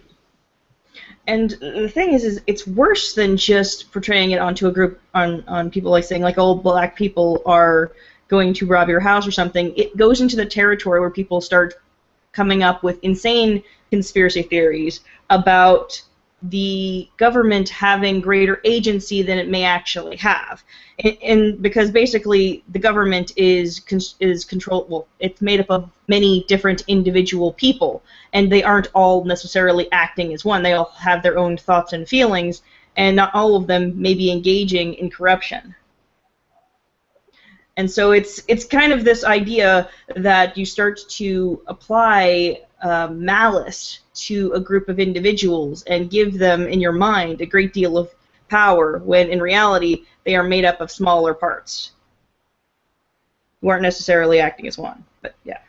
Well, not even going with the acting as one, I just want to point out that if individuals don't have that much power in and of themselves, yet they're describing that men have this greater amount of ability that goes far beyond that of a normal human being, far beyond what a normal human being is capable of. I mean, it boggles the mind, and even for a quick second, if you think about it, it's like, wait a minute. How is it possible that men could go beyond this level, could go to this level, when some of that would require things that human beings are incapable of, such as mind reading? And it would say something about the mindset of feminists, where they see men as almost, oddly enough, gods, and women as these calm, complacent individuals who are frail, but if they all band together in a group called feminism under the label, it will somehow be strong enough to overcome these godlike beings who control everything. You mean a bunch of cattle getting ready to stampede? Yeah. That somehow that is going to overcome these godlike individuals with insane powers that they can't.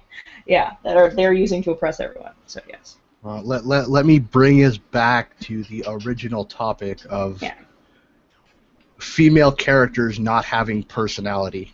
Yeah, sorry. They're just there as, to be visually sexy. I mean, is there really anything else to say on that topic? Well, go on. Go ahead, Rachel.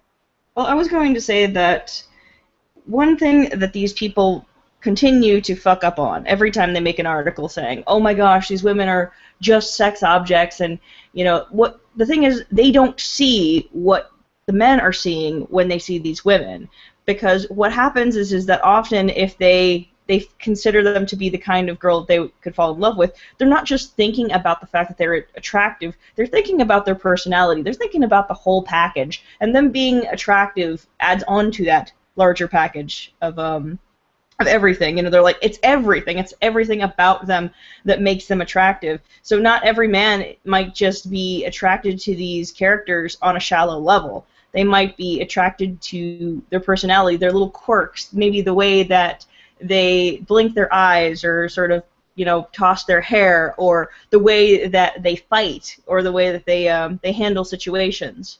Or the way that Anna likes to get nude. I mean, what? So yeah, You had to go there. these women. Of course I mean, I did. these women writing these Whatever articles works for don't.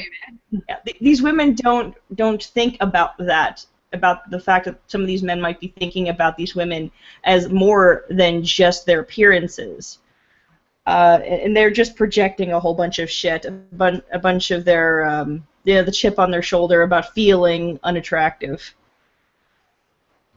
or threatened by attractive women. Really, kind of those. Go. Somebody take this from me. No, I think we've pretty much beaten the dead horse. Yeah, there we go. I mean, here's one thing that's stated in the article that I honestly, I don't even know where the fuck this author is getting this from. I asked other friends about the female characters that got their digital hearts fluttering, and the answers were nearly always women who were intelligently written and who were not overtly sexy. And the female characters she lists are Claire Redfield from Resident Evil, Alex Vance from Half-Life 2, and Faith from Mirror's Edge. All three characters who are incredibly sexy. Well, there's also But also have incredible personality as well. They also mention Tally, who, in my mind, is an extremely sexy character. Even though you don't even actually see what she looks like, she's an extremely sexy character. And well, okay, you do.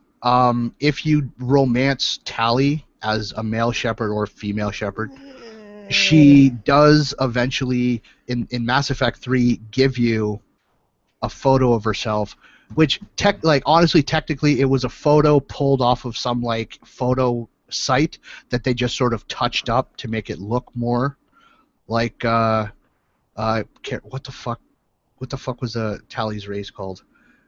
Quarian. Quarian, to look more Quarian, but still, I mean, you do get to see. I guess, you know, if that's what they're going to call canon, then that's canon. You do get to see what Tally looks like, but continue on.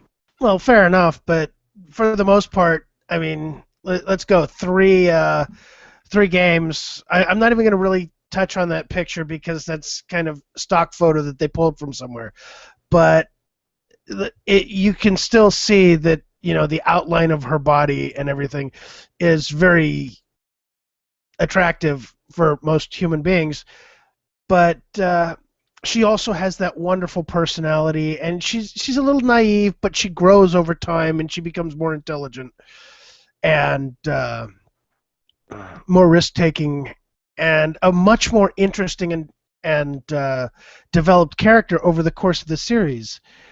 And I think in all of the games I've played, when the character gets developed and you see more about who the character is, it makes that character much more enjoyable. My personal thoughts. But no, my whole point was that the female characters that she lists as characters who are intelligently written but not overtly sexy, are overtly sexy. Claire Redfield and Faith from Mirror's Edge, Faith from Mirror's Edge is an overtly sexy female character. Well, that's one thing I want to ask. What is it she's defining as overtly sexy? Yeah, Faith, I guess she could be overtly sexy. Maybe she's defining the term overtly sexy as being wearing revealing clothing, like, you know, excessively revealing clothing. Maybe that's her angle. Maybe, but she also mentions Bayonetta, and her personality is extremely sexual, and I think that's just as sexy.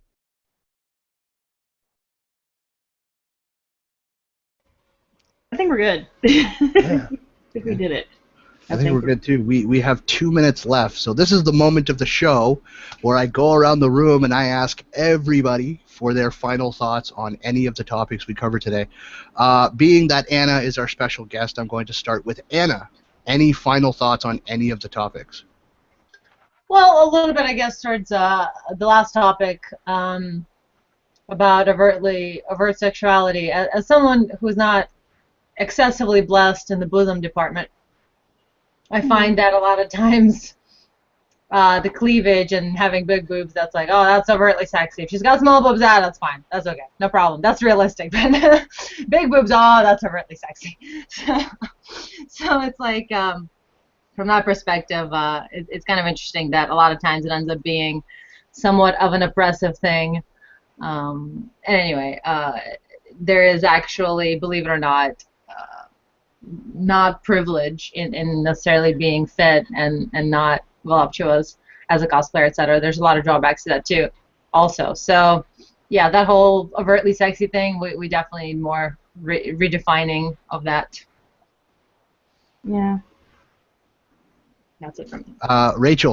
Rachel, any final thoughts? I think we need to put an end to the term like aggressive navel and aggressive cleavage, unless the boobs have grown mouths and are latching on to attack you, and just don't call it aggressive cleavage. Just saying. Don't yeah. Unless you have to beat the boobies back with a stick and the stomach back with a stick. There's no reason to call them aggressive. That sounds a little too much like something out of Species. Yes. Ooh. There. Jim, final thoughts. Yeah, my final thoughts. Bobby Drake is not gay. Fuck you, Marvel. Fuck you, Bendis. James, any final thoughts? Nothing here.